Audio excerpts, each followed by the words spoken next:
Aou les loulous, alors aujourd'hui on va parler de l'arène. Petite introduction on va dire à l'arène haut niveau, Platinium. Je vais pas être exhaustif parce que ça serait beaucoup trop dur, mais je vais essayer de vous donner des bonnes bases pour construire votre équipe, pour farmer tranquillement le Gold 4.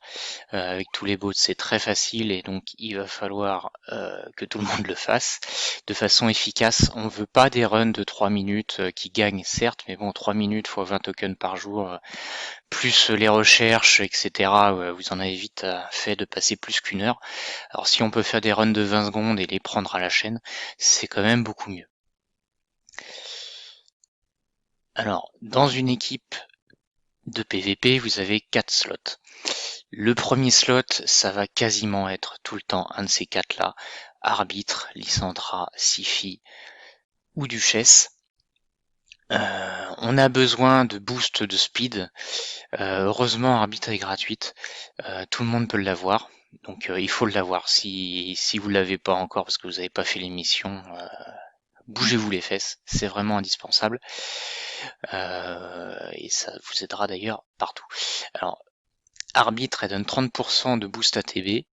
Lysandra donne également un buff speed en plus du boost ATB, ce qui fait qu'elle est beaucoup plus rapide que l'arbitre, mais ne donne pas le buff attaque.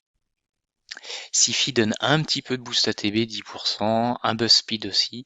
Un buff speed n'est pas de 30%, ça vaut pas un buff ATB.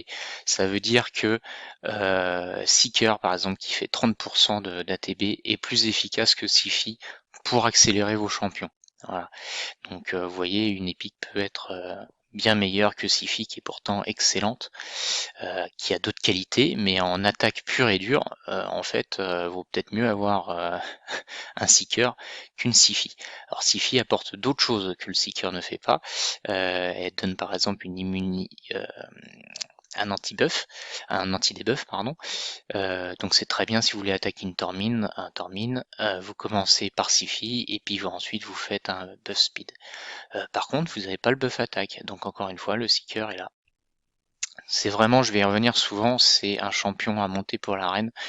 On le joue tous en 2-1 actuellement, mais si vous en avez deux, n'hésitez pas à en monter deux. C'est vraiment un petit bijou que j'utilise beaucoup dernièrement. La Duchesse, on va dire très facultative en attaque. Je ne l'utilise plus personnellement. Ça fait des runs lents toujours parce qu'il n'y a pas de buff speed, etc. Donc c'est très bien en défense, mais en attaque c'est quand même beaucoup plus limité. Donc on parle toujours de la speed de votre arbitre.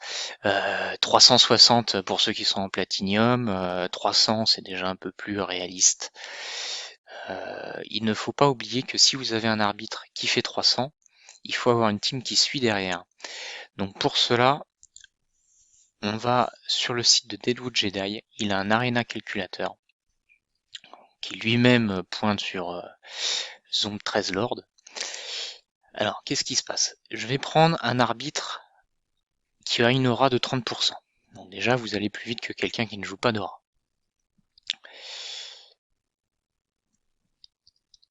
Vous avez votre arbitre qui sera le champion le plus rapide. On va lui donner 300 de speed. 300 de speed. Je vais jouer à côté une Madame Ceris.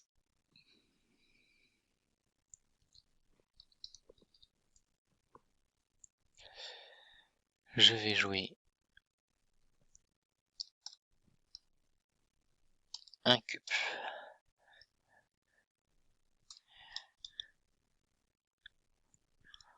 Bon, allez, n'importe quoi. Et une toundra.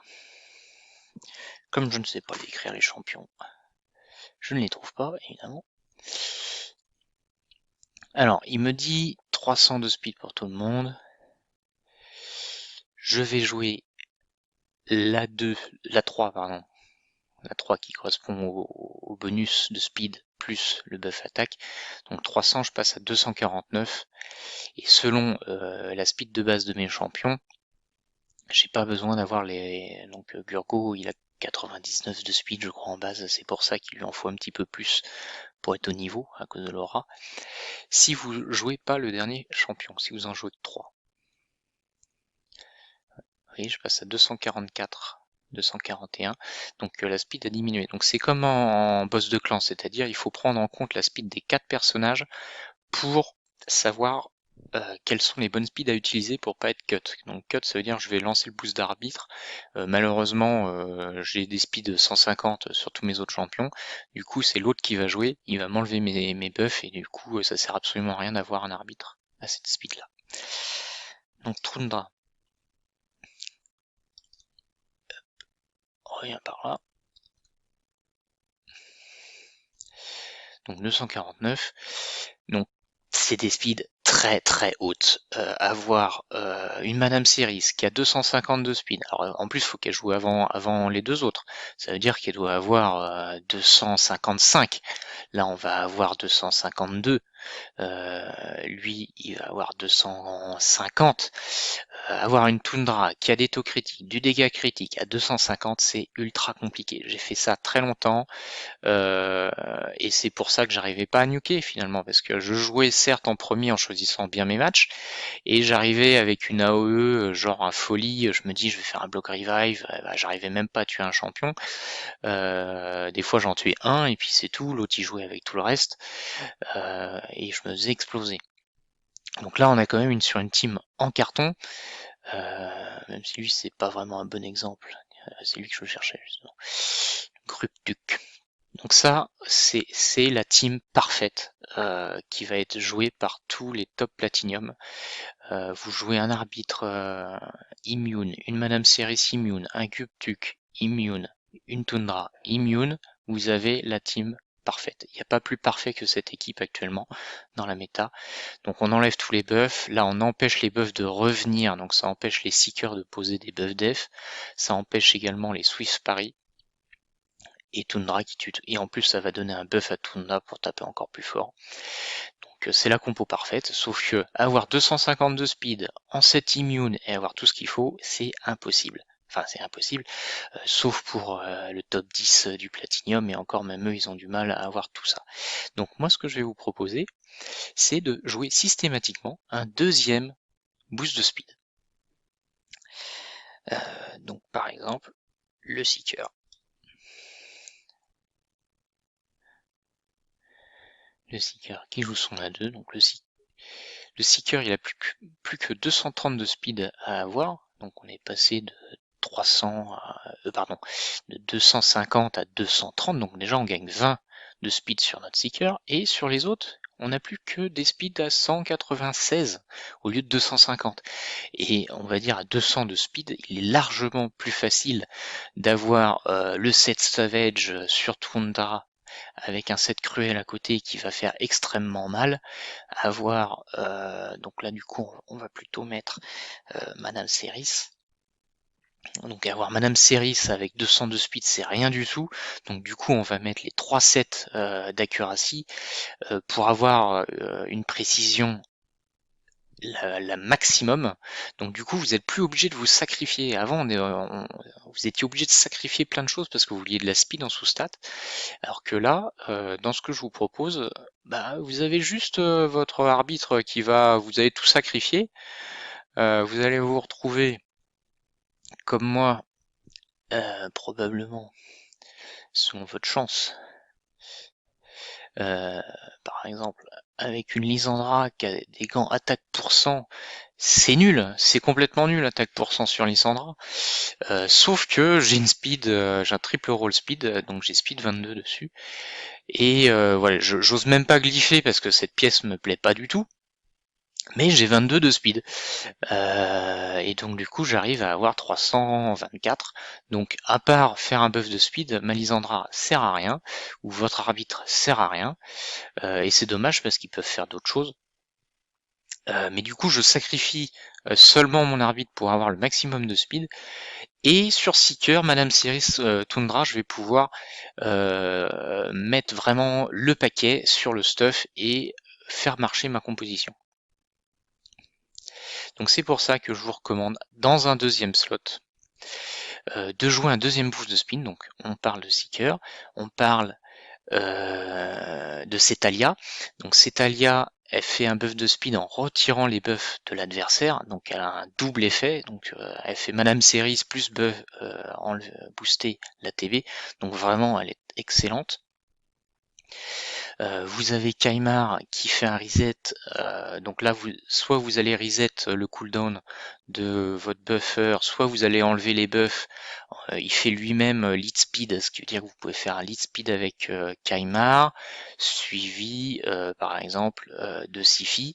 Et là du coup ça devient super fort parce que vous avez non seulement Sifi qui va vous booster, qui va mettre des buffs def, vous allez tout reset juste derrière, vous allez encore vous accélérer, par contre vous accélérez pas beaucoup, de 20% là, 10% là, plus un buff speed, mais on arrive quand même à un buff assez sympathique avec deux champions qui sont là pour la durée, très très fort. Lydia, elle fait qu'un buff speed, je l'aime pas trop en tant que deuxième booster, mais elle a d'autres qualités.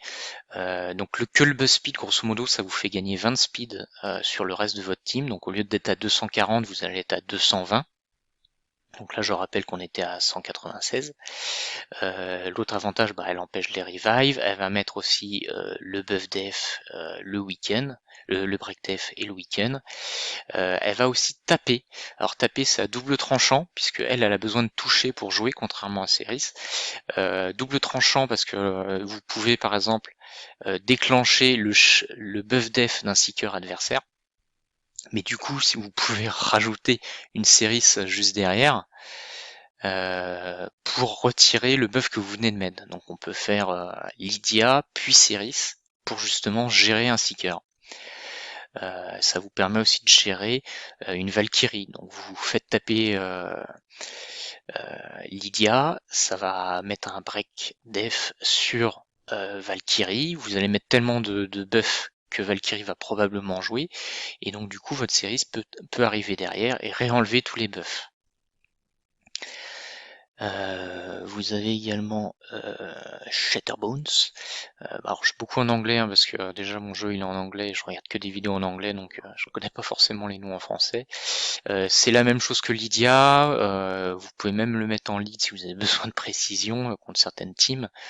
C'est une épique vraiment sous-estimée qui est assez sympa, qui va aller faire un buff speed assez intéressant. Alors moi je trouve que ça va plutôt être le sixième, septième homme dans votre compo, c'est-à-dire vous avez vos 4 de base et puis vous allez le chercher une fois de temps en temps. Psylar, pareil, c'est un vrai booster de speed. Bon, vous avez besoin de précision pour que ça fonctionne, mais en contrepartie, ça fonctionne contre un Tormin. C'est-à-dire comme vous ne vous faites pas de buff sur vous-même, vous n'allez pas friser. Donc vraiment un champion intéressant.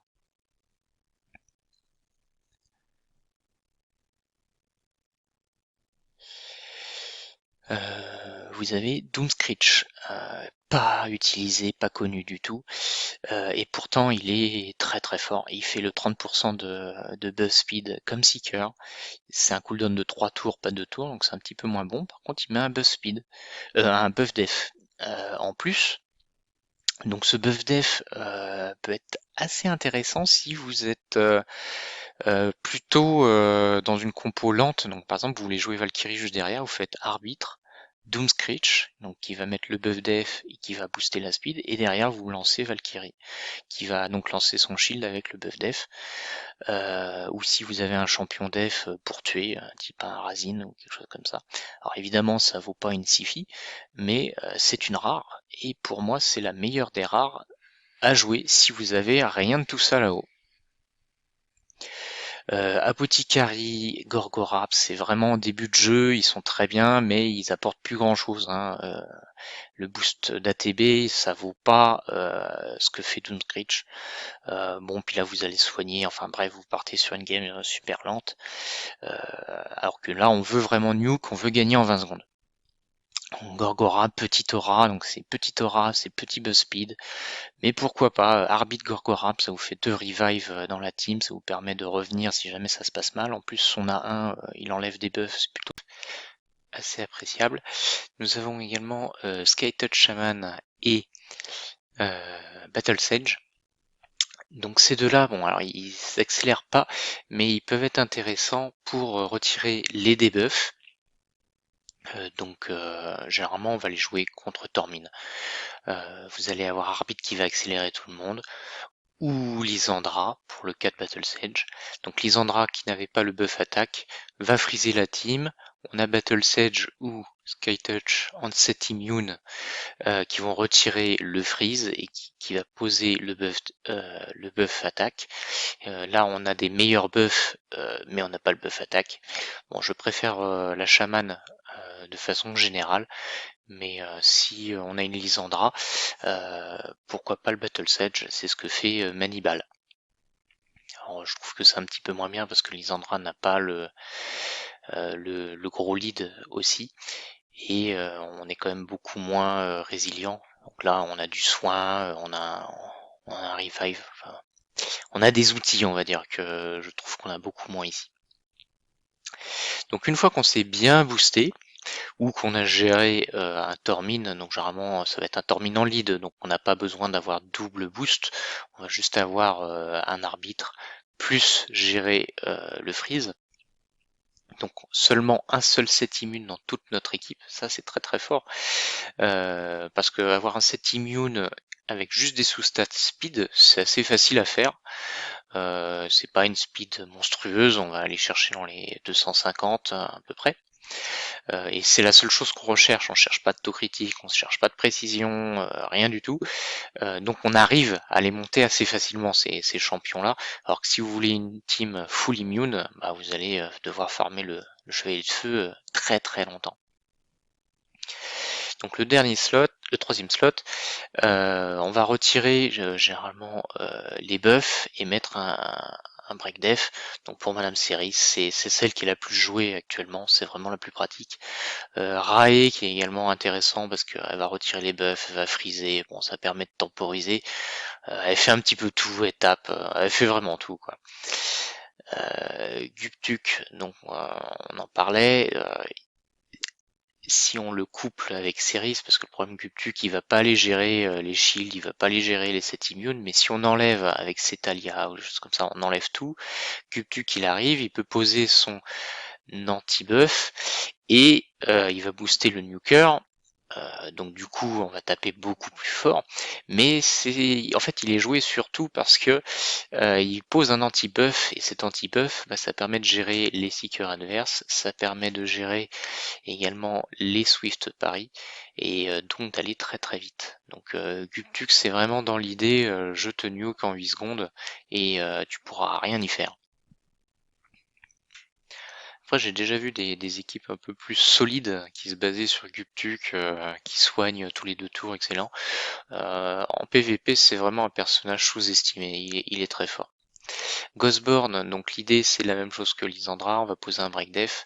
Le gros intérêt c'est qu'il n'a pas besoin de précision et que par conséquent on va pouvoir aller sur des équipes qui ont 400 de résistance, 400 000 de puissance et donc beaucoup de résistance, donc des résistances 600 000, de 600 pardon, par exemple avec Lydia en lead ou Sifi en lead.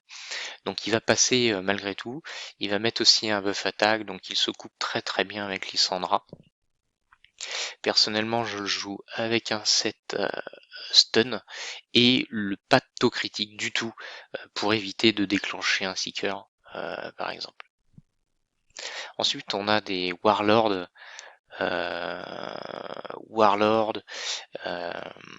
Umbrella, Molly, etc. Bon, Warlord est plus fort que Umbrella et Molly, parce que Umbrella et Molly, ils gèrent pas les sets immunes déjà. Ensuite, il y a des artefacts qui permettent de clear les debuffs, et le fait de rater comme ça, ça peut vous mettre dans la panade alors que vous avez mis toute une stratégie pour essayer de temporiser, et au final ça marche pas. Donc je suis pas friand, en tout cas c'est dans une attaque nuke, de ces personnages. Alors Warlord est beaucoup mieux, puisque au moins quand il passe son sort, il pourra rien se passer derrière.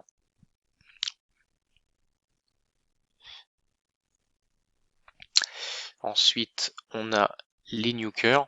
Donc le dernier, parce que donc là on s'est accéléré beaucoup de fois, on a enlevé les buffs, on a mis le breakdef, et donc on a le top 6 des nukers. On va y revenir juste après. Alors, on n'est pas obligé de, pour aller vite, de faire la stratégie que je vous ai dit. Il y a une stratégie bis, on va dire, qui est très bien, on va dire, parce que elle est très économique en termes de stuff. Vous prenez pas la tête avec. Donc, un arbitre en lead. Donc faut avoir arbitre. Faut avoir Longbarb ou l'Anakis. Alors les autres alliés attaque sont beaucoup moins forts. Lui il apporte 20% de dégâts en plus. Et l'Anakis permet de rejouer des tours supplémentaires ensuite. Enfin il y a un follow-up. Alors que Krilla ou l'Epic Concilior, un truc comme ça, non pas. Ça veut dire que comme c'est du all-in, il faut que ça passe. Et donc personnellement j'ai essayé avec Krilla, ça fonctionne pas terrible. Bon en tag team, quand on cherche une dernière, troisième équipe, ça passe, mais pour faire plus sérieusement, ça passe pas. Donc Longbarb, donc l'avantage c'est que là, si on prend toujours mon exemple de speed 300, on va avoir un Longbarb à 240, 245, on va même mettre un peu plus, 260, pour pouvoir aller attaquer une Valkyrie et qui va me retirer un petit peu ma speed sans être speed cut. Bon, et eux ils ont absolument aucune speed. Donc c'est ça qui est fort, c'est que je vais pouvoir les blinder de 7 Savage, 7 Cruel pour les deux, avec des bots attaque pour 100, donc j'aurai 100 de speed sur ces deux-là, et puis c'est tout. Et donc l'attaque groupée, collective, va être tellement violente que normalement vous allez tout tuer. Donc là on a 20% de plus, et elle permet aussi de booster le compteur ATB de ces deux-là, donc de jouer, parce que là on a deux boosters. Donc non seulement on va avoir le allié attaque, ils vont rejouer derrière, donc c'est pour ça qu'avec ces deux alliés attaque, on envoie du bois. J'en profite pour parler du positionnement des champions dans l'arène. On les positionne pas n'importe comment. Alors le premier champion, est-ce qu'on a une team allié attaque? Non. Le premier champion, donc il va donner son aura. Le deuxième champion va frapper en deuxième dans le cas de multiples. Ensuite on a le troisième et on a le quatrième. Donc c'est important pour le Ultimate Attack de mettre Sinesha en dernière, parce que Sinesha elle tape deux fois si il y a moins de 50% de PV en face. Donc on va préférer faire taper la Skullcrone avant Sinesha. Donc Skullcrone doit se retrouver avant Sinesha. On a d'autres exemples. Par exemple, ici, c'est mal configuré. Il faudrait que le Rotos soit en deuxième position. Donc la première position, bon bah c'est l'aura, on peut rien y faire, mais la deuxième position elle est importante parce que si jamais vous prenez une AOE et que vous avez plusieurs champions qui déclenchent une contre-attaque par exemple, le premier qui va contre-attaquer c'est ce champion là. Et donc si c'était Rotos en deuxième position, Rotos il a un break def sur son attaque A1 et donc il a une chance de passer le break def avant que les autres champions ne ripostent à leur tour. Donc c'est beaucoup plus intéressant de mettre un Rotos en deuxième position qu'en dernière position. Et vous avez également le cas de Seeker. Seeker qui déclenche son buff def, il n'y en a pas ici. Seeker qui déclenche son buff def si jamais il est touché. Donc on va dire un Seeker en première position ou en deuxième position, ça va permettre de protéger la personne en troisième et en quatrième position. Alors que si vous mettez votre Seeker en dernier, bah son buff def ne profitera à absolument personne. Voilà. Donc le positionnement, c'est, on a également ce positionnement, on va le retrouver en boss de clan. Donc c'est la même chose. Donc vaut mieux mettre, si vous avez un break attack ou un break def, de le mettre pour qu'il tape dans les premiers, pour éviter que par exemple un slot poison prenne le slot de votre break def ou de votre break attack. Vous allez remplir la barre de poison du boss et puis vous n'aurez pas le debuff qui vous intéresse.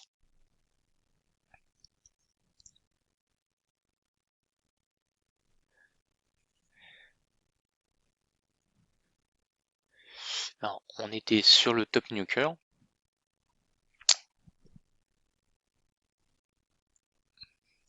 Alors le premier c'est Tundra. Alors Tundra, bon, non seulement elle tape très très fort, 63% de crit damage, 1600 d'attaque, c'est une des plus grosses. Vous avez le plus gros damage multiplier quasiment du jeu, donc 6 x 6, donc là on est sur le site d'Ayumami Love, ils ont rajouté les multiplications de dégâts, c'est vraiment une bible pour avoir des informations. Donc non seulement vous avez 2 hits, et en plus vous avez une multiplication x6 des dégâts, donc vous faites extrêmement mal. Sur l'autre AOE vous avez un x3, c'est pour vous dire, hein, vous tapez 2 fois moins, mais bon, vous avez le stun en plus, voilà.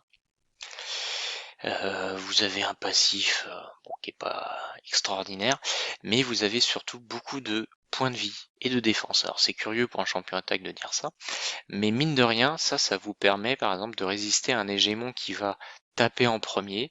Si vous êtes en set immune ou comme je vous le recommande de jouer une Skytouch Shaman avec un set shield, vous allez beaucoup mieux tanker l'hégémon qui va pas vous tuer, alors que si vous jouez un folie, bah, vous êtes beaucoup plus sensible aux dégâts du hégémon et vous avez beaucoup plus de chances de mourir. Donc Tundra non seulement est très très fort, mais en plus elle est solide, bref, elle a aucun défaut. En deuxième, vous avez Candrafon. Alors c'est le deuxième AOE, mais je dirais pas que c'est le meilleur en attaque, tout simplement parce que vous avez 3,7 de multiplicateur, donc on passe de 6 à 7, à 3,7, il tape beaucoup moins, mais si tue quelqu'un, il a le droit de jouer derrière. En automatique, il va faire ça, ce qui est pas terrible, mais après, sur son A1, il tape très très fort, plus fort que Tundra, donc un multiplicateur de x3. Donc il tape très très fort, mais avec son passif, vous avez envie de mettre des attaques % sur les bots, donc d'être très lent.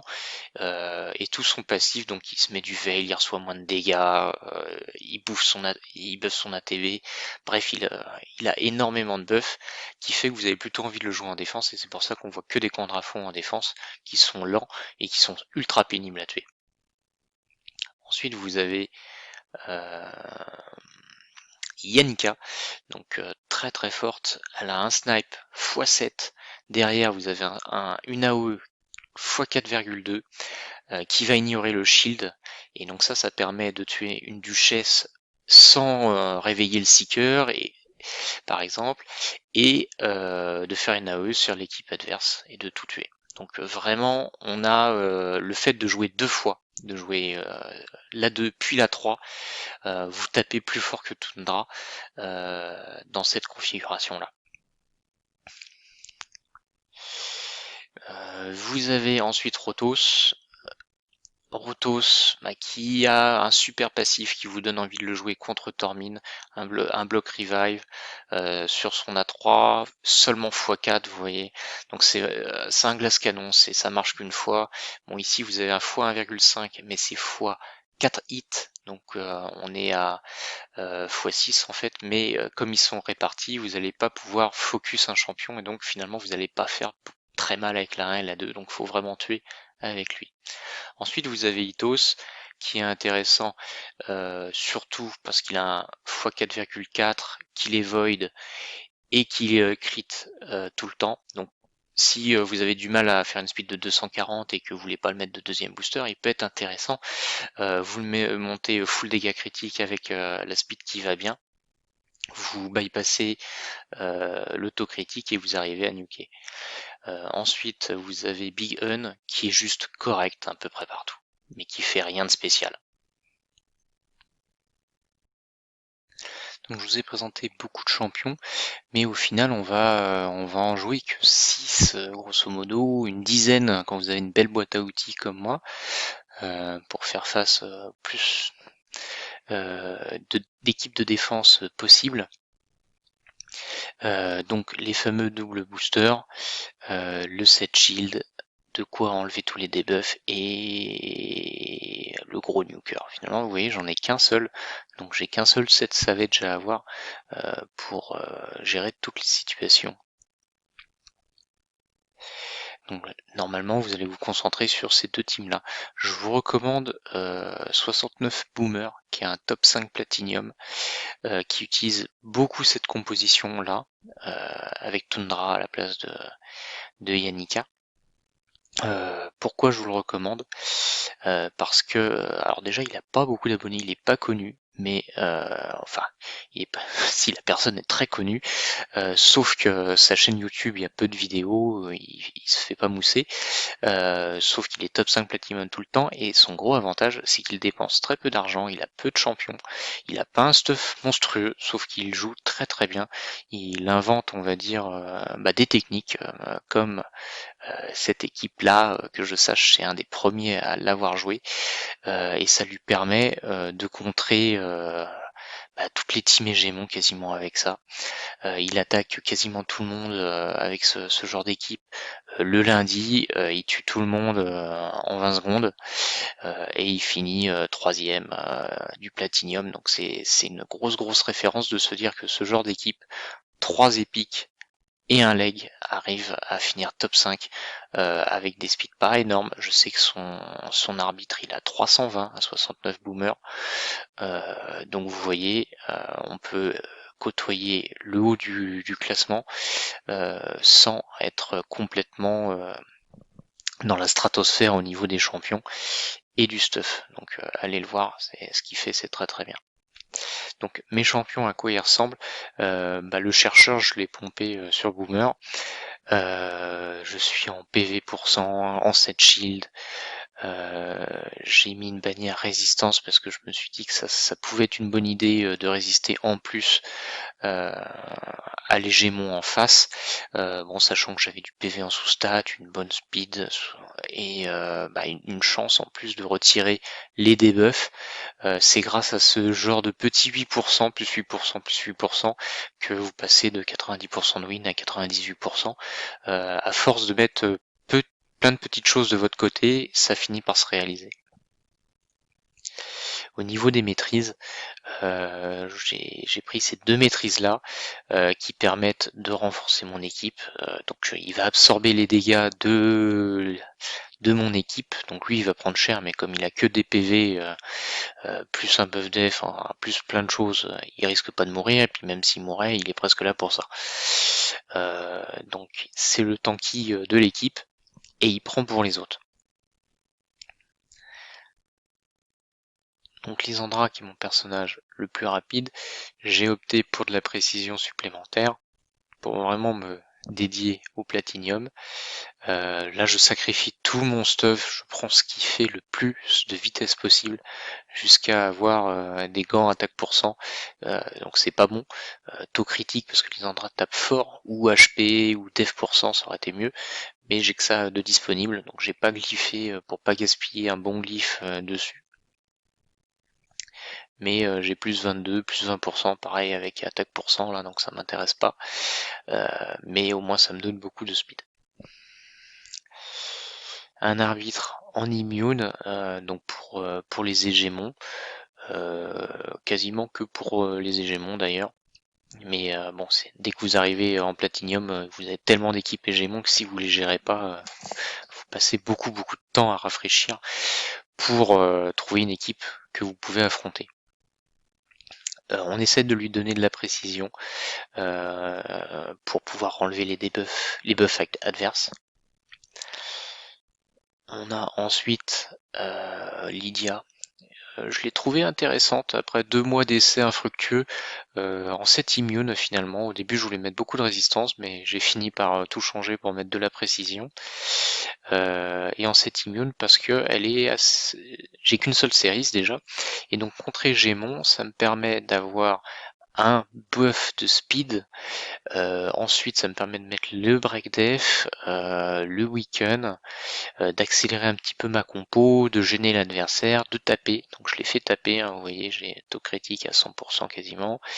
Je crois pas que j'ai mis du dégât critique là, mais je vais peut-être changer. C'est pas exclu. Bon, j'avais une bonne sustat de précision aussi, intéressant. Voilà. Donc en deuxième booster, vous voyez, à 244, donc ça correspond à la speed qui est juste en dessous de ma Lysandra. Donc ça me permet vraiment, j'ai qu'un seul champion au-dessus de ces fameuses speeds. Bon, j'ai quelques résiduels avec Ceris qui est à 260 encore, mais j'en ai plus besoin. Donc j'ai vraiment que Lysandra qui est au-dessus de 300, et ensuite tous mes champions ils vont être autour plutôt de 240 ou de 200. Donc c'est les chiffres clés en fonction de ce que m'a donné le calculateur de Deadwood Jedi. Ça on a vu. Guptuk, bon, on lui met le plus de précision possible, de la speed, il est très facile à stuffer finalement parce qu'on lui demande juste de la précision et un petit peu de speed.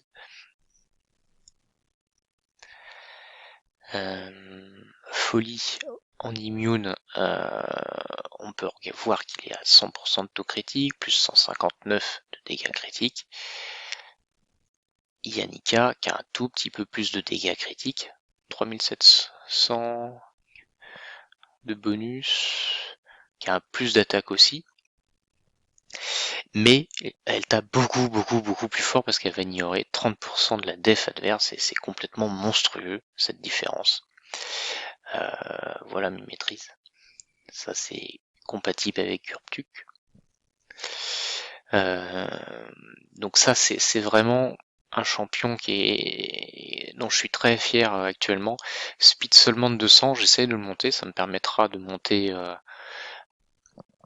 également la speed de ma Lysandra et d'arbitre déjà bien, mais sur mon de Lysandra et d'arbitre, ça me permettra de monter un petit peu, mais aujourd'hui ça sert à rien que je monte puisque je suis qu'à 197 et je peux quasiment pas augmenter la speed de ces champions là. Voilà, je peux encore travailler un petit peu. Là je vois j'ai vitesse 12, pas de glyphe. Là j'ai pas de vitesse du tout. Là j'ai pas de glyphe non plus. Là j'ai un plus 1 de glyphe et là j'ai pas de speed non plus. Donc j'ai quelques glyphes que je peux distribuer, mais je les ai pas posés, tout simplement parce que ça ne sert à rien. Si j'étais à 210, ça sera exactement pareil, puisque de toute façon je jouerais au même moment. Et donc je préfère économiser mes glyphes speed pour des pièces que je sais que j'utiliserai plus tard. Celui-là il a de bonnes chances de se prendre un glyphe quand même parce que 18, 19, 20, 22, 22% d'attaque c'est pas mal. Sur un 80% de dégâts critiques, mais bon, on voit comme il y a deux sous-stats qui m'intéressent pas, c'est pas la pièce parfaite, voilà, et j'ai pas de pièce parfaite là-dedans, donc du coup j'ai pas glyphé. Un champion Ghostborn, donc Ghostborn en 7 stun, donc je lui ai quand même mis de la précision, puisque finalement je peux pas lui mettre de taux critique ici, ça serait trop dangereux, donc j'essaie d'avoir 0. Là j'y arrive pas encore, mais je vais retravailler. Donc je veux seulement 15% de taux critique, c'est mon minimum. Si je peux mettre un stun en plus de mes break def, ça sera très bien. Voilà.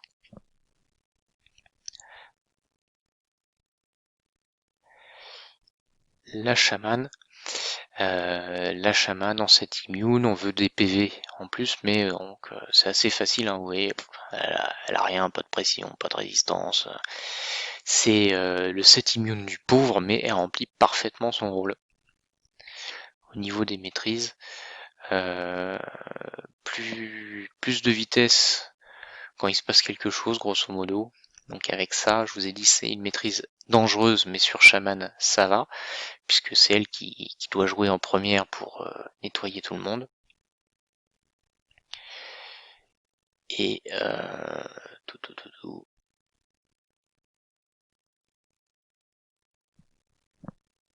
Ah oui, augmente de 20% le compteur de tours. Lorsqu'un héros allié tombe sous les 25%, donc ça c'est bien pour s'accélérer aussi. Il y a une stratégie dans l'arène qui est de jouer un niveau 1, donc pour être sûr de déclencher cette maîtrise dès qu'il va se passer quelque chose. Donc tous les champions peuvent avoir cette maîtrise là, donc vous allez avoir 20% d'accélération sur tous vos champions dès que votre niveau 1 va mourir. J'aime pas cette technique parce que ça vous revient à jouer à 3 contre 4. Je l'ai vu beaucoup jouer contre Hégémon, mais souvent bah, vous allez perdre donc votre niveau 1, et puis si vous n'avez pas de chance parce que vous jouez avec un champion de moins, vous n'avez peut-être pas de set shield comme il faut, et donc du coup vous allez peut-être en perdre un deuxième champion, et ça va sûrement être votre nuker, parce que c'est les plus faibles, et du coup vous allez perdre bêtement, alors que vous auriez pu mettre un deuxième champion avec un deuxième set shield, et vous auriez été parfaitement serein. Alors je dis ça aussi parce que d'expérience, moi j'ai des set shields très intéressants, donc pareil avec des maîtrises purement défensives, avec j'ai deux mollies. Donc ça me permet d'être parfaitement serein sur des éléments et jouer en premier. Donc arbitre, double molly et folie, ça me fait jouer à 377 de speed alors que j'ai un arbitre à 290. Sauf que bon, folie, je vous ai dit, hein, il tape pas très fort, donc je peux faire ça seulement sur des équipes en carton de type arbitre, Lysandra, folie et hégémon. Donc quelqu'un qui veut vous nuker deux fois. Ouais. On va avoir quelques petits matchs intéressants. Bon là on est sur un bot. Donc mon double booster, le break def, suivi de la OE. Je suis même en contre-affinité, mais on va dire que c'est pas grave, tellement mon AE sera forte. Et au pire, je rejouerai tellement je vais vite.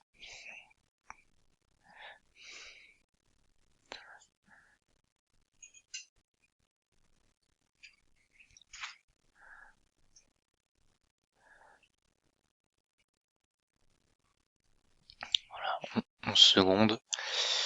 Avec ces risques, on a du manu un petit peu.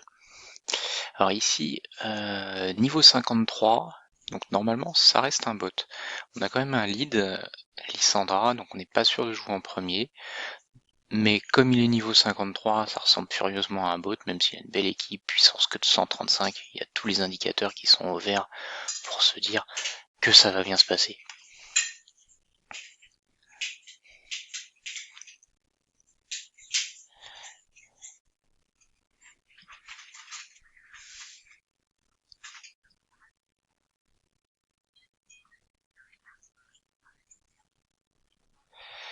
Alors on va tuer Sifi parce que si elle survit c'est vraiment chiant. Et en plus elle n'avait pas de break def sur elle, donc je préfère vraiment assurer son kill.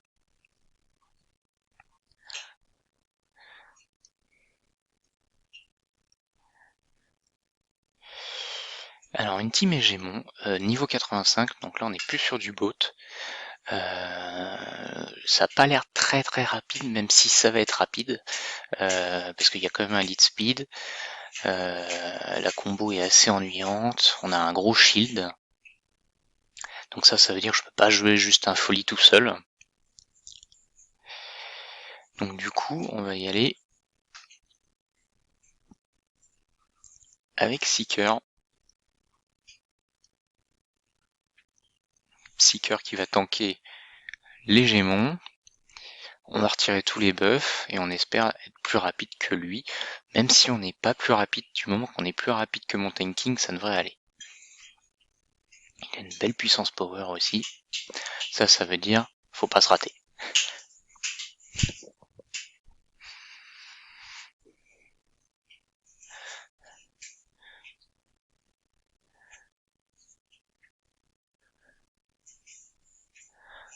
Là, on a vu qu'il était très rapide. Il était très rapide, mais on a Sky Touch qui est vraiment génial. Pour le coup, elle fait tout le travail, donc faut pas aller attaquer l'autre parce que sinon il va contre-attaquer. On va aller attaquer elle parce que lui je lui réserve le snipe, quoique Je voudrais être sûr de le tuer, parce que ça je sais que je le tue pas en un coup d'habitude. Bon, il a pas l'air d'avoir beaucoup de vie.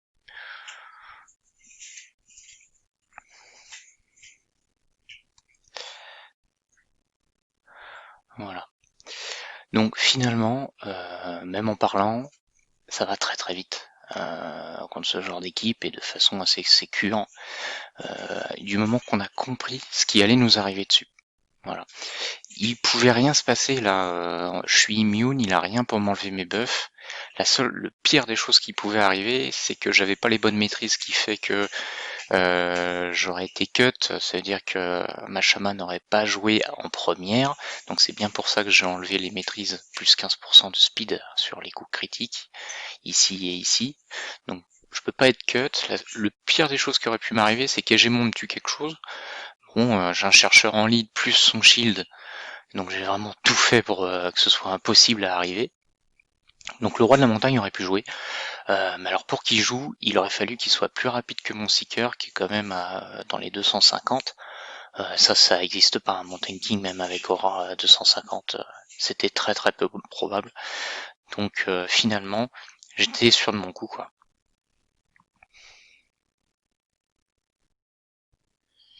Un exemple de team avec une grosse résistance. Donc on voit une grosse résistance parce qu'il a 305 000 de puissance. Donc dès qu'on est autour des 300 000, 250 000, on peut douter qu'il y a de la résistance.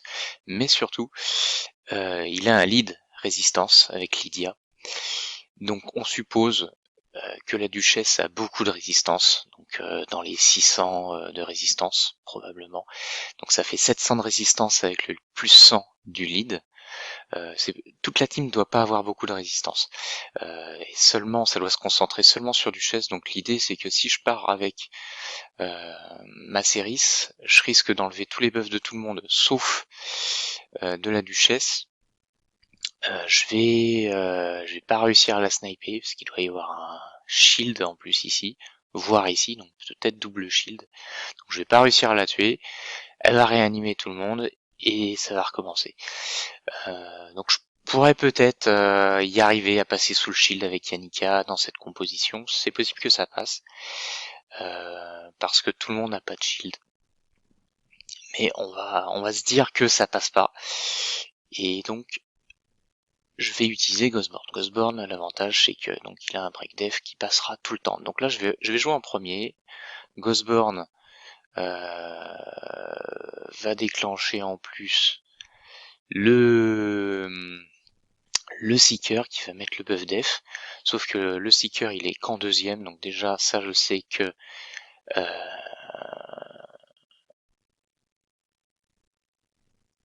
en fait le Seeker ne se déclenche pardon que si on a un taux critique, un coup critique dessus. Or, mon Ghostborn, je lui ai mis le minimum de taux critique, donc il a que 15 de taux critique, donc il y a assez peu de chances que je le déclenche. Si je le déclenche, ça m'arrange pas. Mais donc on a une team qui est finalement qui est bien construite là. Qui est bien construite, c'est assez pénible à attaquer.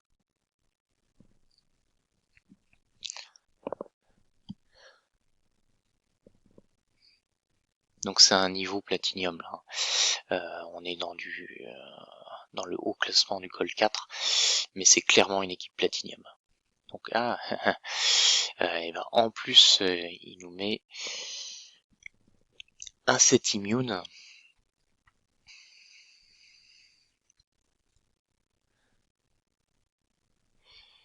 Donc voilà, le pari est réussi déjà, j'ai réussi à ne pas déclencher le buff def. Là, elle est bien abîmée.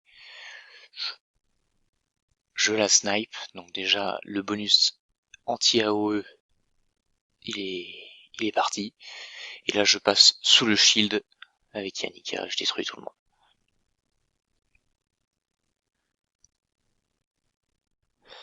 Alors DTC, moi je pense qu'avec un pseudo pareil il faut y aller. Donc on est sur du gros nuke. Donc il est sûrement plus rapide que moi d'ailleurs pour être à ce niveau-là. On voit qu'il ne gère pas les buffs. Ça veut dire que si je suis en set immune, il va rien me faire, parce que là il met un break def avec ça. Mais il m'enlève pas mes shields, notamment. Cette immune, c'est pas terrible pour se défendre contre ça, mais un shield, c'est très très bien. Et il va jouer très vite, hein, parce que là, il a double booster, donc exactement ce que je vous ai dit.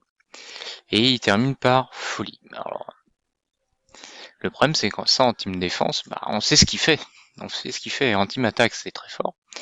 Et encore, il gère pas les shields, mais bon, au moins en automatique, Zargala, ça fonctionne.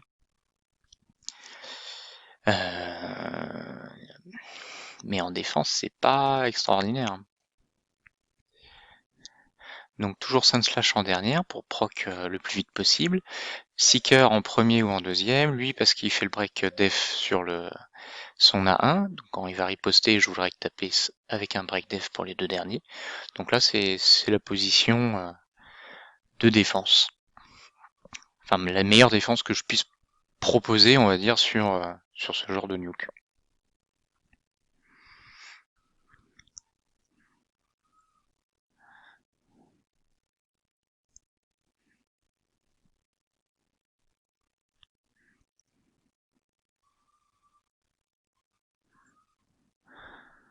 On serre toujours les dents à ce moment-là, hein, voir les dégâts un petit peu qu'il fait, et là ça c'est à passer, on va dire, comme d'habitude. Là j'ai pas de break attack, donc normalement je devrais le one shot. Toujours pour enlever son buff attaque. Puis on entame arbitre. Bon là tu parfait. On peut repasser en auto. Donc là Seeker là on voit avantage, hein, et ça me permet de remettre buff attaque sur mon Rotos. Alors elle on va quand même la tuer parce que elle frappe fort. Donc ça me permet de remettre un buff attaque sur Rotos, de le faire rejouer plus fort, plus vite. Donc Seeker avec son set shield vraiment très très fort et polyvalent. Si on a un Candrafond en défense, c'est très bien aussi, ce genre d'équipe, à la place de mon Rotos. Et là, on a double hégémon. Double hégémon, plus du nuke, bref, une team carton 324. Ah, il doit vraiment taper fort. Il doit vraiment taper fort.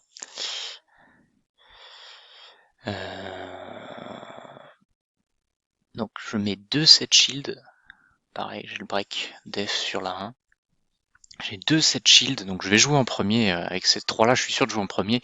Toute la question est, est-ce que mon folie est capable de tuer quelque chose? Au moins, enfin, il faut tuer un petit peu plus que... Parce que les éléments sur le long terme, ça peut faire très très mal. Donc normalement ça se passe bien, mais 324 là je suis un petit peu surpris, hein, c'est beaucoup. C'est vraiment beaucoup. Mais il n'y a pas de raison qu'il ait de cette shield. Donc il n'y a pas de raison qu'il se prenne pas une bonne claque, quoi.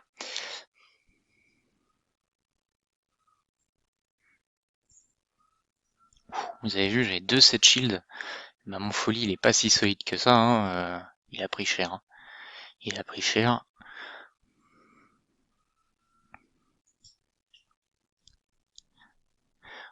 On tue folie parce qu'il a pas tapé. Donc ça c'est normal, les hégémons normalement ils sont pas solides. Donc j'avais beaucoup de chance de les tuer, mais des fois je vous dis mon folie il est pas très très fort. Des fois je les tue pas. Mais au moins je tue le champion que je target, donc c'est pour ça que c'était un run sécure.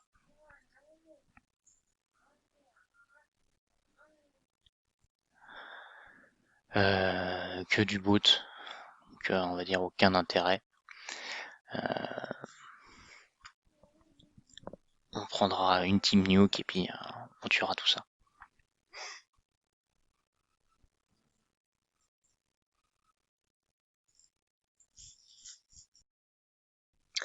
Donc la suite, au niveau de l'ordre dans lequel je prends toujours le premier à 8 points avant de prendre le deuxième à 8 points, parce que si je gagne celui-là à 8 points, je risque d'avoir que 7 points sur celui-là, alors que j'ai envie de me le faire. Bon, normalement je prends un petit peu plus de points pour gagner plus, pour arriver plus vite au Platinium, mais là on a un CNL no limit, alors qu'il a gagné une fois le Platinium, c'est-à-dire qu'il a été une fois premier, mais les CNL sont connus pour tricher. Et donc en fait c'est des gens qu'on fait exprès de perdre contre lui pour qu'il soit soit premier. Donc il est peut-être pas si fort que ça, même s'il est quand même fort, hein, il est niveau 95 et tout. En tout cas, il fait beaucoup moins peur que Twift ou les habitués du podium. Alors qu'est-ce qu'il a? Il a une équipe en carton, donc il va, par contre, bon, comme il est fort, il va jouer avant moi, et il finit par un folie. Voilà. Donc le but du jeu, ça va être de pas mourir si on veut le taper, et on sait exactement ce qu'il joue. Alors on va mettre Seeker en lead, parce que c'est la meilleure façon de pas mourir, sauf que ça va pas suffire. Donc on va devoir rajouter Sandslash,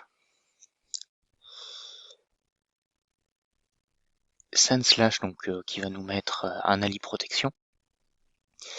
Je diminue aussi l'attaque d'Aura, grâce à mon Aura, l'attaque de zone de folie. Et Rotos, c'est quand même quelque chose de solide, qui meurt pas aussi on le tape 2 fois. Et qui risque de jouer aussi une fois que folie aura tapé.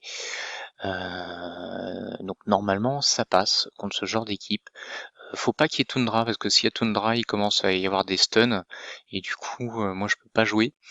Donc c'est beaucoup plus compliqué de défendre contre ce genre d'équipe, mais Folie, on sait exactement ce qu'il fait. Il fait un bloc revive, il fait 2 attaques, donc c'est anticipable. Après, il va très très vite et il va taper très très fort.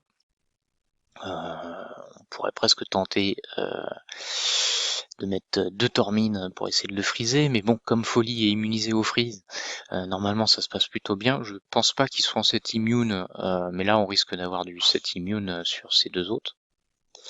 Donc on va partir là-dessus. Ça reste une game où on n'est pas sûr, parce que ça dépend du dégât qu'il va faire, ça dépend de son attaque, on sait jamais trop si c'est à 2 ou à 3, si ça enlève bien les buffs ou pas, vis-à-vis de la résistance de ma duchesse. Donc on se réserve ça que quand on n'a pas d'autre choix. Donc là je le fais pour l'exemple.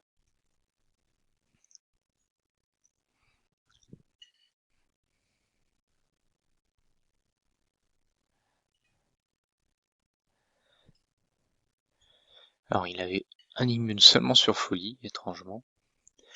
Donc elle a été plutôt chanceuse en m'enlevant les buffs sur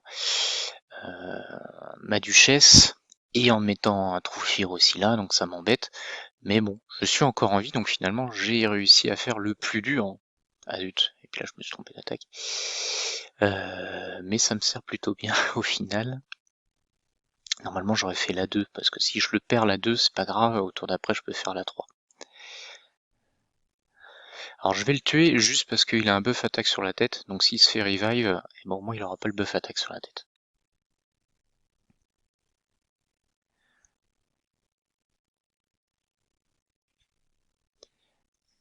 J'ai pas envie de perdre mon sort qui est important. Et en plus, si je peux l'embêter, je vais le faire.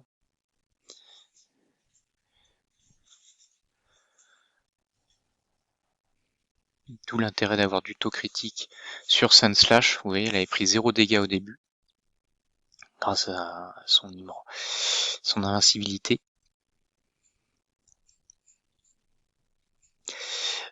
Donc on peut se permettre d'avoir des gants de taux critique sur Sandslash, avec de la précision et de la résistance, pour éviter, d'ailleurs elle a réussi à résister, alors je sais pas si elle a proc ou pas, mais ça permet de résister à pas mal de choses, c'est bien d'enlever les buffs contre ce genre d'équipe.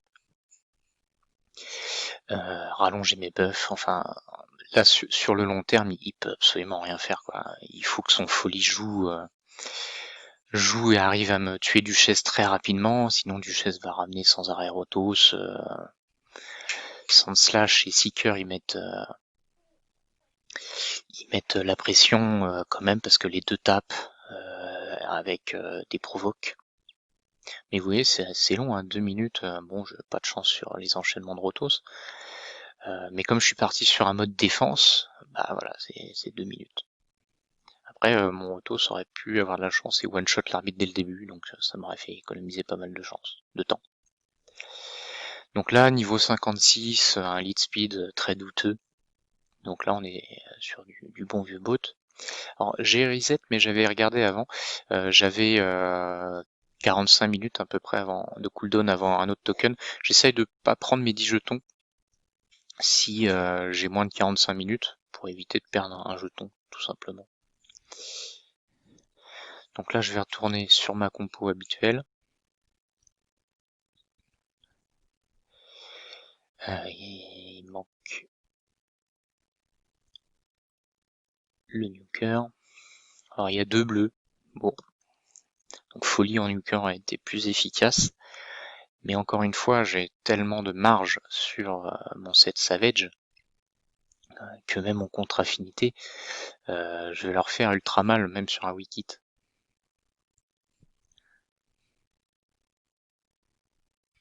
Voilà, bon, j'ai fait un wikit, mais il est mort.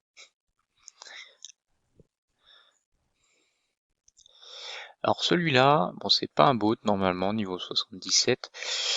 Il faudrait que je sois en set immune pour attaquer, sauf que si je pars en set immune, donc arbitre, folie,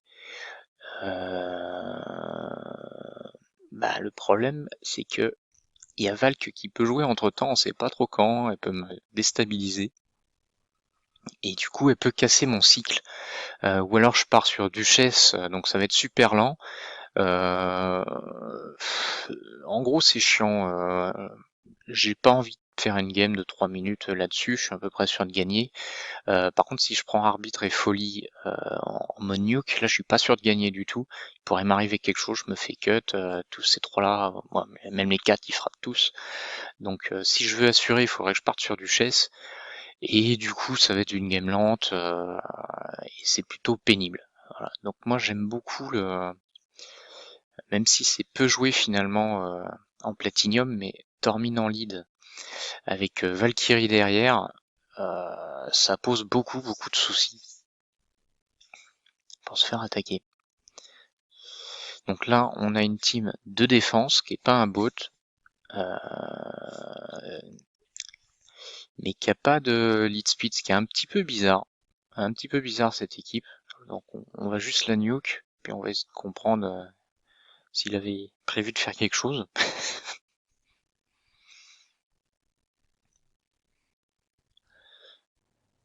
Enfin, pour moi, son équipe, elle est nulle. Elle a absolument aucun intérêt. Alors qu'il joue quand même Duchesse, Tundra, Folie. Enfin, des champions qui font peur à la base.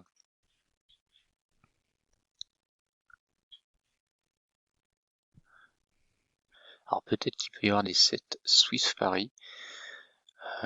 Donc ça, j'aime pas du tout ne pas la tuer, la Tundra. Vous voyez, elle est vraiment solide. Et elle tape tellement fort que des fois, elle peut tout me tuer, même avec un break attack sur la tête. C'est vraiment pour ça que Tundra est vraiment très forte. Alors ici, on a un lead speed suivi de Manhunter, de Warlord. Ce qui veut dire que si je joue en premier, c'est mort pour moi. Je prends absolument pas le risque. Voilà. Bon, ici c'est un peu la même chose. Alors ici on a une team niveau 93, donc lui il rigole pas du tout, sauf qu'il a pas de lead speed, donc je peux faire ce que je veux, il a pas de Tormine non plus. Par contre il y a Valkyrie qui m'embête, il y a 2 revive, donc sur le long terme il est embêtant. Il aura pas trop de résistance, parce que s'il avait beaucoup de résistance il aurait mis Sifi en lead. Donc ça je me dis que je peux le nuke, que ma série devrait tout passer. Donc là il y a un gros shield, hein. Bref, cette personne est très embêtante. Mais normalement, avec mon double booster, je devrais pouvoir repousser et empêcher Valkyrie de jouer. Et tout nuke.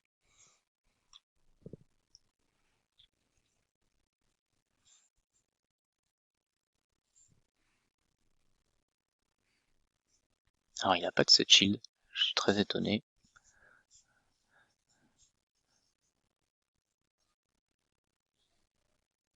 Donc on tue Duchesse pour pouvoir mettre une AOE puissance maximum. Voilà, donc du nuke complètement de base, mais ça n'a fonctionné, on va dire, que parce que je suis très rapide.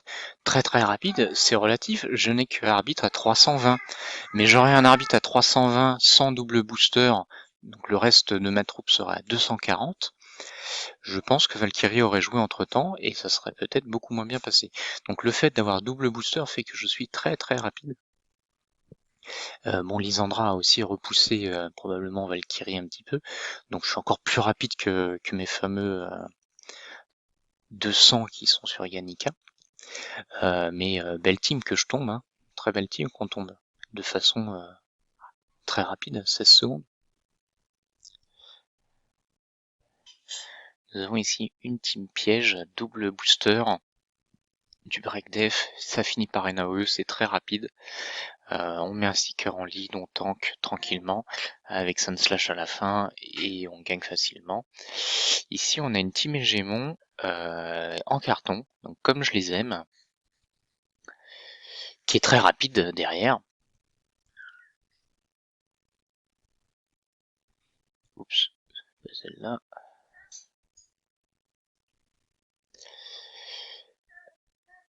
Mais donc on peut faire la stratégie avec folie. Alors si on n'a pas de molly, on peut mettre un autre booster, hein, un autre booster avec les shields. Moi j'utilise les molly parce que c'est ce qu'il y a de plus efficace pour faire shield et boost. Donc là je suis sûr de jouer en premier et normalement folie devrait être suffisant pour tuer un maximum de champions.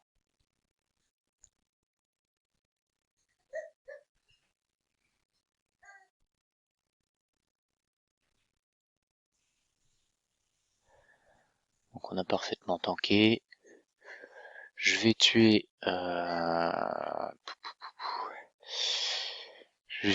Lysandra.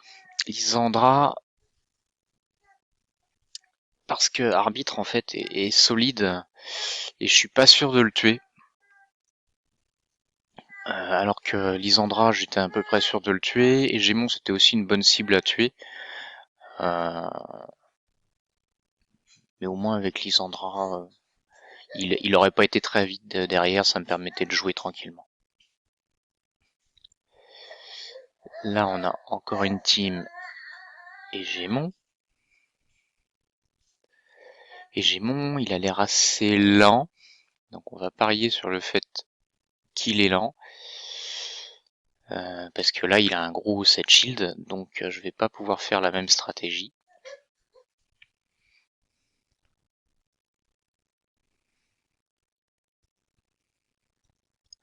Donc on va tanker et j'ai toujours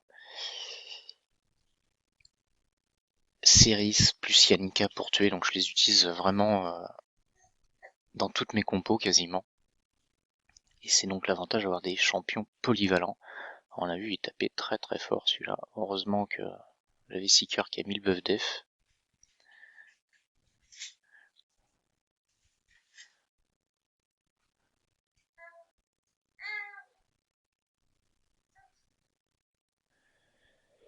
Je vais taper sur lui, parce que si jamais je tape sur quelqu'un d'autre, il a peut-être la maîtrise qui le fait booster de 15% sur un taux critique, et il pourrait jouer avant ma Yannicka.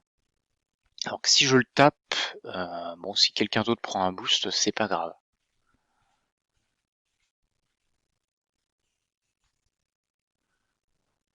Donc ça, c'est pour pouvoir faire mon AOE pleine puissance.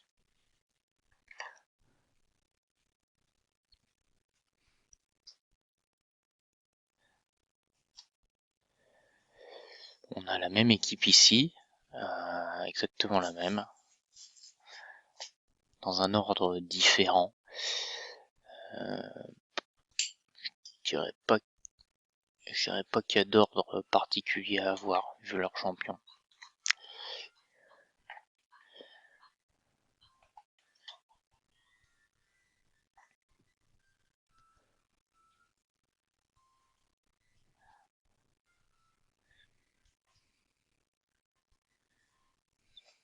Celui-là, il a tapé un peu moins fort. Mais 2 fois. C'est-à-dire qu'il avait beaucoup de speed en plus. Donc là, c'est la limite hein, d'avoir que 240 sur Seeker. Voilà, tout est beaucoup plus rapide que ce qui me paraissait.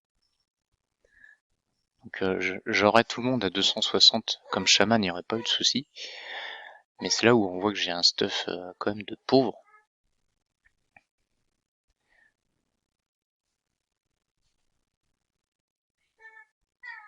Et malgré tout, j'ai encore mes chances. Parce que j'ai joué très très vite. Ah, ça c'est pas bon ça. Ça c'est pas bon.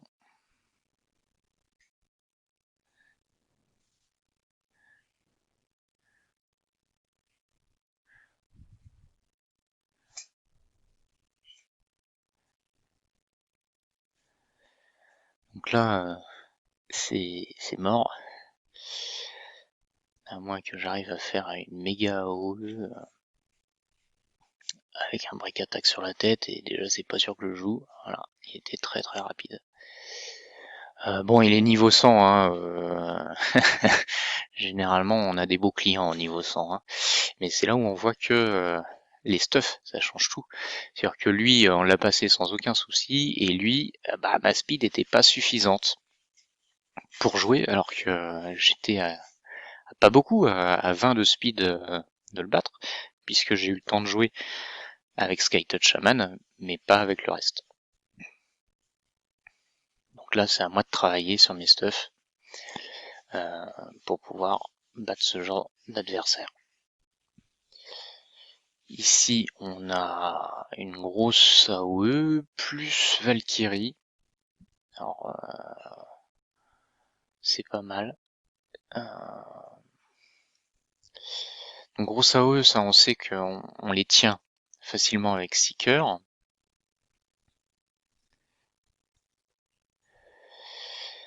Le problème c'est comment je vais le tuer. Comment je vais le tuer parce qu'il va se protéger derrière. Alors l'avantage de Sunslash c'est que ça diminue aussi les debuffs, donc ça peut aller un peu plus vite. Mais on va être sur une game un peu plus longue, fatalement.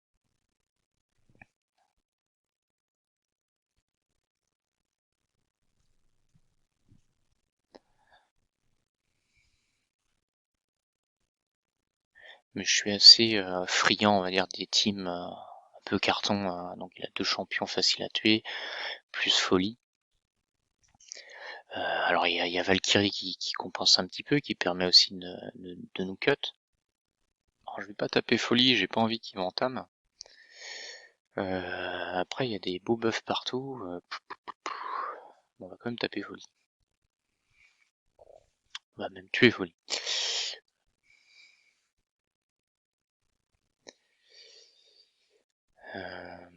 Donc là il a l'air plus solide, donc je vais taper sur quelque chose qui a l'air un peu moins solide. Pour monter mes HP et taper plus fort.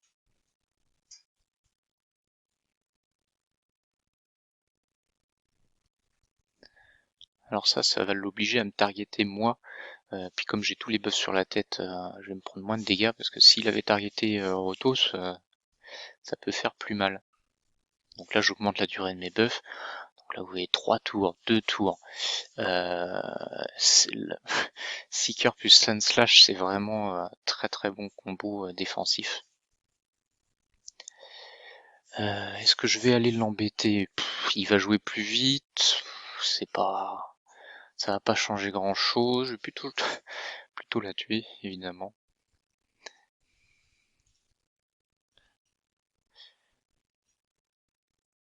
Donc on l'entame. C'est toujours bien de l'entamer parce que il peut m'arriver des choses sur Rotos qui peut jouer plus tard et mes autres mobs. Là vous voyez ma maîtrise à 5% de refaire un tour vient de proc. Et je vous le disais, mais 5% plus 5% plus par-ci par-là, ça fait toute la différence. Donc bon là ça va pas sauver la game qui était déjà gagnée, mais ça me l'a accéléré.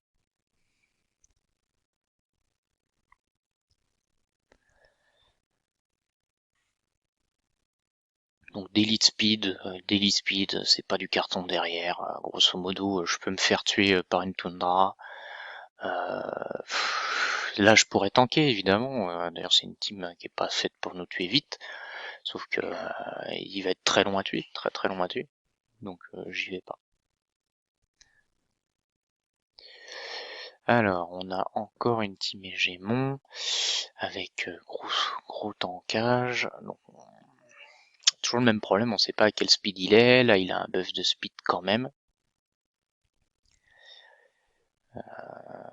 Niveau 86, on va aller voir sa puissance. Il a une belle puissance. Je vais me dire que c'est trop risqué, je vais pas y aller parce qu'il va peut-être jouer avant moi, avant mes 240, même si c'est peu probable. On a vu que c'était possible. Là, une team de défense pénible parce que double booster, je t'enlève les buffs.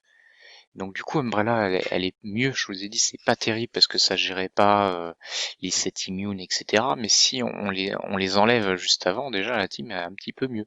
En plus, tout ça, ça marche en automatique en défense. Donc c'est le plus rapide qui gagne. Ici.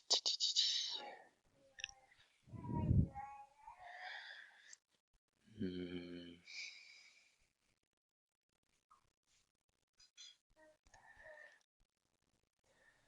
Bon, on peut essayer. On peut essayer, c'est pas des teams que je préfère, hein, parce que je suis même pas sûr de, avec Yannicka de le tuer.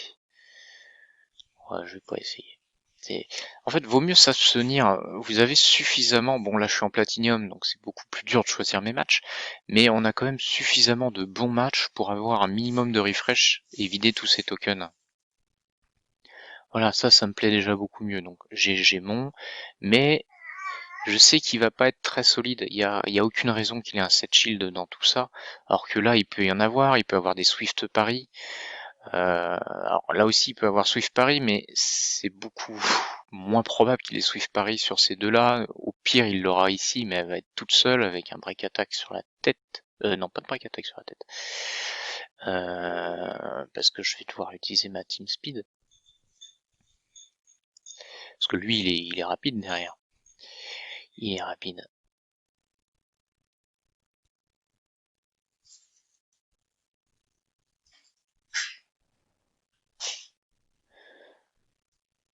Mais il peut pas être plus rapide que moi. Donc Tundra, après moi j'ai 3 revive, donc même si Tundra me tue, j'ai des chances de revenir sur un Swift Paris, et elle sera normalement toute seule. Donc là j'étais large sur le shield, ce qui n'est pas toujours le cas. Donc on tue vraiment Tundra, on veut vraiment pas l'avoir. Donc là malgré que ce soit du Spirit, ouais, on voit que Rotos n'est pas si fort que ça. Bon, une team en 19 secondes où j'étais quasiment sûr de gagner, vaut mieux faire ça que d'aller risquer ici sur deux champions, on sait pas trop. Lui, il est très dur à tomber aussi.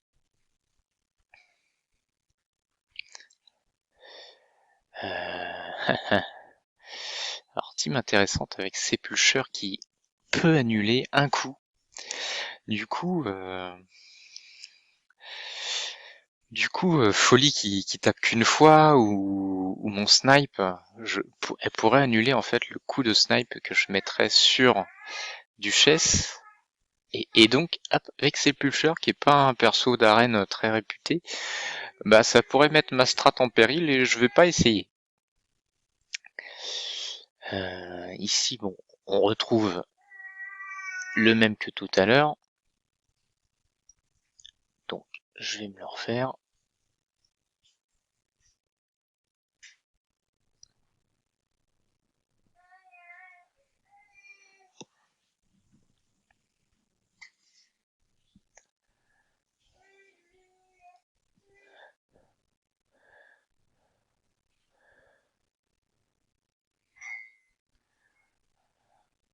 Alors cette fois, il a pas déclenché la attaque parce qu'il a même pas tapé assez fort à cause du shield et du buff def. Là, on voit, hein, je les laisse faire tout ce qu'il veut et il me fait rien. C'est assez triste. C'est assez triste pour Otos.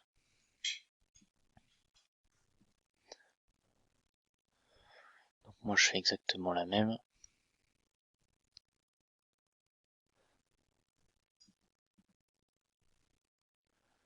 Alors j'ai pas de buff allié attaque à EP du coup. Hmm.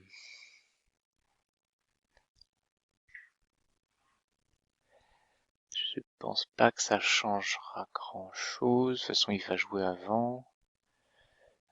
Mais je vais l'abîmer parce que j'ai pas mal de chance de le tuer ensuite avec ça.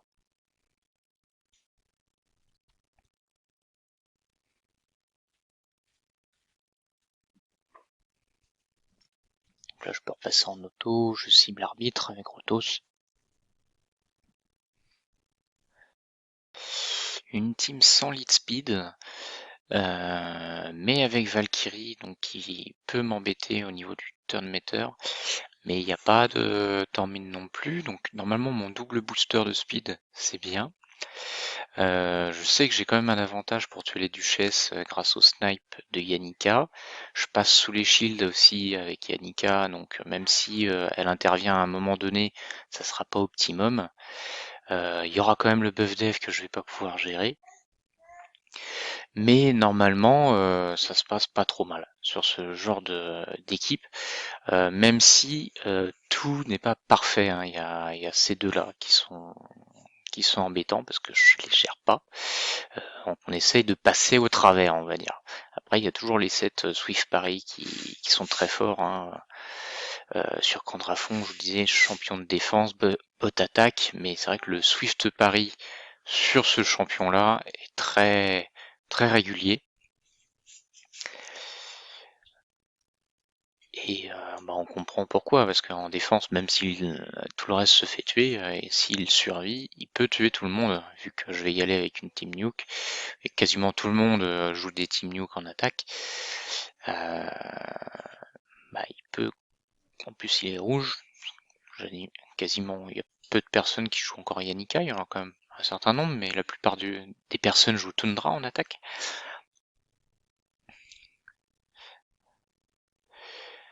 Donc il a beaucoup de chances de tout tuer. Donc, mes doubles boosters, très bien.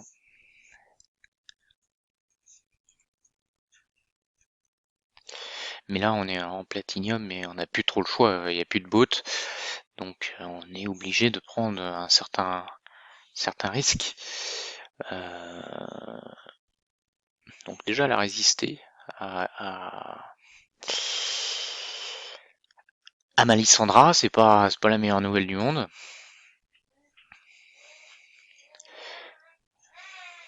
Re-résister, mais pas. C'est là où on voit qu'avoir 620 de précision, c'est bien. C'est bien. Donc toujours pour limiter sa réduction de dégâts d'AOE. Et là on va passer sous le shield, donc on est bien content parce que ça va marcher pour ça. Bon. Lui, il était bleu, donc j'ai complètement fait un wiki dessus, mais c'est pas grave. C'est pas grave parce que lui, hop, il est juste défensif. Et je dirais que tant mieux, c'est peut-être même grâce à ça que les autres sont morts, puisque il a pas déclenché son buff def à cause de ça. Donc c'est pour ça Yannicka, même en attaque, hein, c'est le deuxième meilleur champion, je pense. J'ai mis Candrafond en deuxième, mais c'est parce qu'en défense, Candrafond est bien meilleur.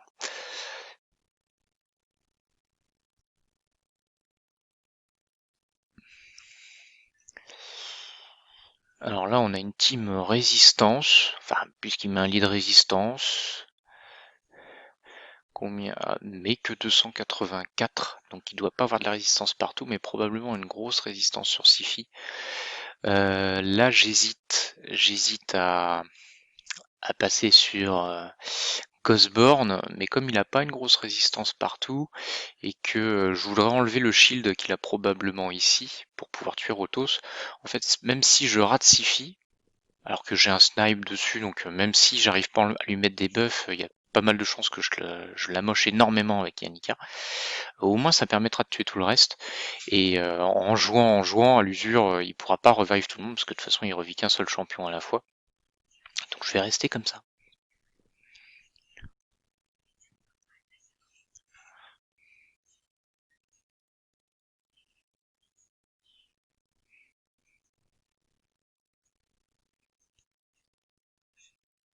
Donc elle a résisté. Donc ça déjà on voit qu'elle a de la résistance, plus que les autres, mais pas assez. pour une série qui est maxée en termes de précision. Donc vraiment, votre série, quitte à ce qu'elle ait 200 de speed, faut qu'elle ait le maximum de précision. Donc on va tuer Siphi, parce qu'elle est embêtante. Et là je suis obligé de faire la 1 parce que j'ai un double hit, alors que là j'ai qu'un seul hit. Donc si je veux avoir une chance de tuer Rotos, je suis obligé de faire 2 hits. Alors malheureusement, j'ai fait un weak hit dessus. Et là il y a une Swift Parry. Ça c'est dommage, c'est là où on voit que mes petits gants taux critiques auraient été pas mal, même si j'ai fait un taux critique, je crois. Là je vais... Donc là j'ai un peu de précision, donc c'est toujours pas mal. Ouais, mais Rotos, hein. Rotos, très embêtant. Je sais pas si je vais avoir l'occasion.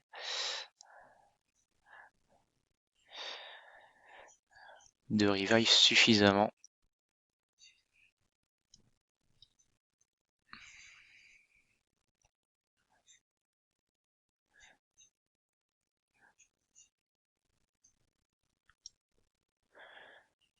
Donc c'est là où on voit que si vous arrivez à mettre des taux critiques sur Lysandra qui tape très fort, bah vous avez un autre champion capable de faire ça. L'avantage du double booster, ouais, c'est que j'ai déjà recommencé mon cycle de boost et donc le Rotos ne jouera plus.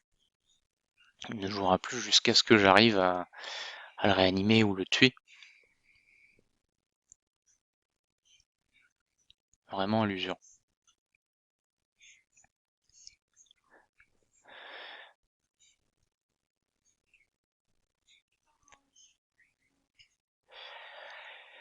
Ici, je crois que je l'ai déjà fait, c'est une team carton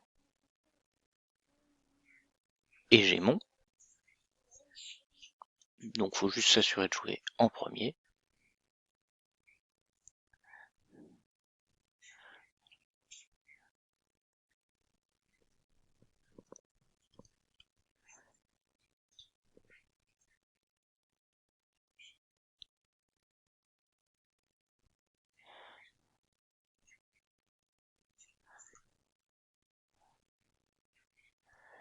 Et on focus Tundra.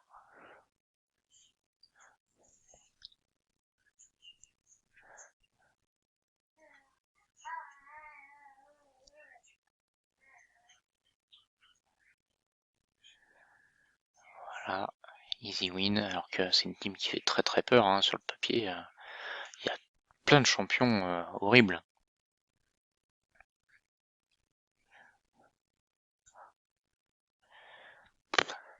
350. 350, c'est beaucoup. Mais on va dire, ça a réveillé le gobelin. Je pense que il y a danger. C'est ce qu'il essaye de me dire. Mais bon, en dehors qu'il a un buff def qui peut proc, il a rien qui m'embête. On va dire, je vais pouvoir y aller à fond avec ma compo. Bon, après il y a les Swift Paris, il y a les résistances, il y a tout ça, mais on va dire c'est celui qui sera le mieux stuff qui va gagner.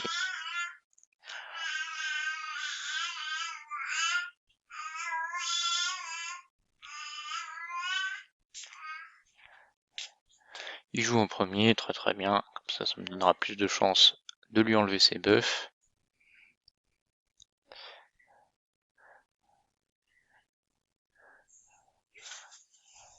Parfait. Le Sifi, ça c'est pour avoir une game courte. C'est vraiment, lui je suis pas sûr de le tuer avec mon AOE, mais si lui il survit, je pourrais toujours le finir. Alors que si Sifi survit, ça peut vraiment déboucher sur une game longue et je ne suis absolument pas monté pour une game longue. Voilà, donc il a survécu. Candrafon, ça m'embête beaucoup plus. Alors je vais... Ça c'est assez marrant. Je vais prendre les buffs et puis je vais essayer de les refiler à Candrafon s'il me tue pas entre temps.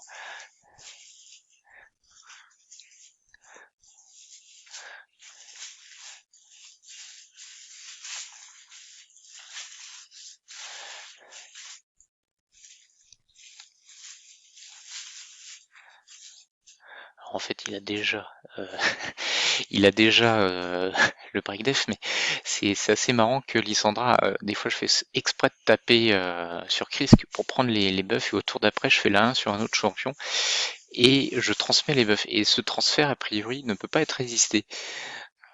Donc c'est un petit trick avec Lissandra qui est sympa.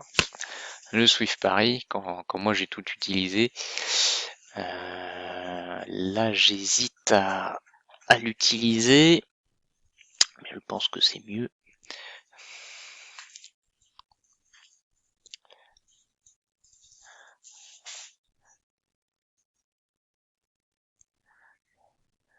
Oui, un Candrafon Swift Paris, il me fait peur, il me fait peur jusque là. Alors c'est là où on voit que Ceris est extrêmement forte, parce que elle a encore réussi à passer une Trouffire, ce qui fait qu'il n'a pas joué.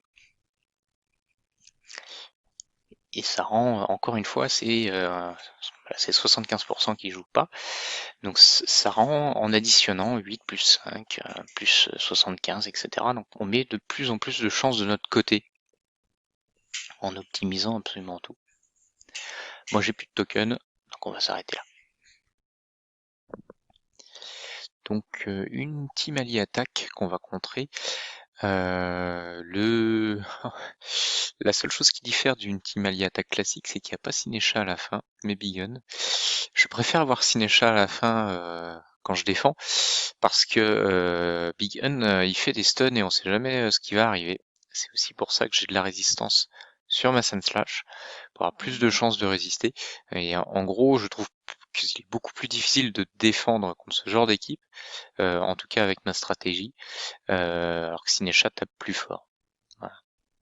Donc la stratégie c'est très simple, il va faire une alliée attaque sur mon lead, donc Skullcrone qui va devenir invincible, ça va déclencher le allié attaque de Sunslash, qui va donc sauver, si besoin, ma Valkyrie et mon Jack. Jack il est là parce qu'il a un set shield, donc ça permet aussi de le sauver, donc ces deux-là. Et Jack, c'est surtout ce qui est intéressant, c'est qu'il va permettre de facilement tuer Skullcrone qui va perdre tous ses buffs et son immortel assez rapidement. C'est pour ça que je l'ai mis en dernier, parce que quand je vais riposter, non, parce que j'ai un CA notamment, tout le monde va enlever tous les points de vie de Skullcrone qui va se retrouver en invincible, lui il va arriver en dernier, il va voler son invincible et elle va mourir.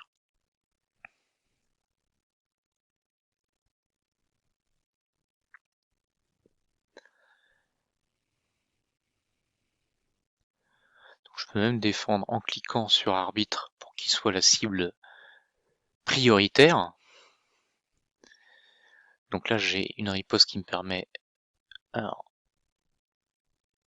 de contre-attaquer. Donc j'ai pas encore tapé, quasiment qu'il est déjà sacrément amoché. Ouais, alors là j'aurais mieux fait de pas mettre en automatique pour que Sunslash fasse son attaque de zone et tue la Skullcrone au passage, parce qu'elle enlève le buff, et ensuite elle frappe. Donc entre Sunslash et Jack, j'ai beaucoup de chance de tuer la couronne de crâne très très rapidement. Bon, vous voyez, en automatique c'est passé. On est arrivé Platinium. Et alors, pourquoi on s'embête pour tout ça? Alors c'est mieux de farmer le Platinium vu mon win rate. Et on fait tout ça pour avoir des jetons dans le grand hall. Alors on met les lunettes de soleil. Donc vous voyez 98% de win. Au niveau du grand hall, ce qui est vraiment important au début, c'est de remplir la précision. On a besoin de précision un petit peu partout, notamment pour le boss de clan au début. Pour ma série également, j'en ai besoin. Pour le boss de clan, c'est plutôt mon Razine ou ma Fane. Ou mon Altan. Donc du coup on se rend compte que j'ai besoin de tout ça, mais vous avez tout le temps besoin de tout ça, donc commencez par celui qui en a le plus besoin dans votre équipe au début, mais complétez cette colonne au niveau 10 et faites que à la limite des niveaux 6 ailleurs. Niveau 6 c'est pas très cher, donc le mieux c'est de commencer par on va faire tout ça au niveau 6 Après, vous mettez à peu près toute la def au niveau 6, parce que la def c'est toujours pratique. Si vous n'êtes pas en UK, Killable, vous mettez le dégât critique au niveau 6, je dirais même en deuxième. Hein. Précision d'abord, ensuite dégâts critiques, ensuite la défense au niveau 6, puis à rester au niveau 3 sur tout le reste, on va dire. Et après, vous montez au niveau 10 ici, sur tout le monde, parce que vous en aurez besoin au bout d'un moment. Après, vous faites niveau 10 sur les dégâts critiques, c'est toujours bien de faire beaucoup de dégâts un petit peu partout. Puis bon, après moi je complète. Je vais pas noter que défense, attaque et PV étaient très impactants sur mon jeu. La résistance, je la monte parce que pour le PVP ça m'aide bien. Ça peut également vous aider sur la Spider, mais on va dire que c'est surtout pour le PVP que je le fais. Voilà, j'espère que tous ces conseils vous ont été utiles et que vous allez pouvoir progresser.